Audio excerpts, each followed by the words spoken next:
او جیهانا مزنیه بداوی ایرو د دستی مروان ده بیوکه گوگه که لیستوکه. گلوبالیزم بیه سردست. مروه همدم ادی لشونا توره که نشوپی عرف و عادتین باو کلان پیوانین حقوقا نافنتیوی و آوای جیانا گردونیش خوره احساس تگره. ادی و سابیه اگر مروف لگوری چرخ دمی نمشه جنیمت این جهان بپاردمینه.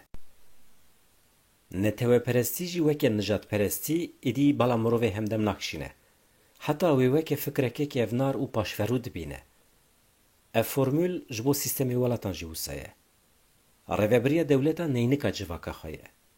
جواکه که اگر نصیب خواجنجیانا نوژه نگرت به. هایه ویج پیوانین گردونی چه نبو به. و چه وکاره به جر ریوبریا ولات خواه دخواز مافی خواه و ین گردونی بکه. لو ماجی دکاره هر جورا کسایتین وجوبه یعنی جی ریوبریین توتالیتر و دیکتا حل بجیره. جخواه های جواکه که وها جماف، عدالت، وجدان، اردم چه نابه که کار به لگوری وان جرهوبری خورا اترازم بکه.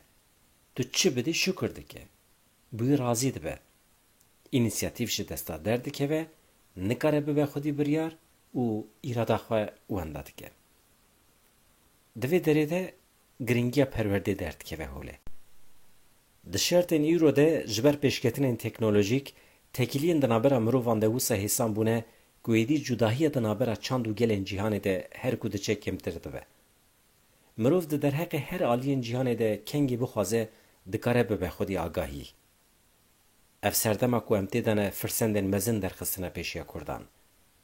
اگر کرد نکاره بن نیمت این و سردمش بو پیش روژا خواب کار بینن چارنوس و قدر وانده که و دسته هزین جدا. اف سردما کو امتدانه ام مجبور کرنه که ام قدر خواه بگوهرینن. رنگ و شکلی که استتیک بدن جیان خواه یا سیاسی و جواکی. مجاره کدن که دخوازم بالا بکشینم سر به تحملی لهمبر فکر و رامان جدایه که دوانده من داویده دنوا جواکا مده زیده بیه.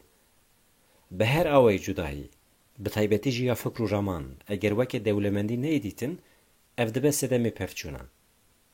لدوره کی اگر مروف تحمل فکرین هف نکن لی تولرانس نبه آوای جیانه سر اشکی، دزین، شیلاندن، شر و پفچون و یانجی دیکتاتوری لی حکم داجو.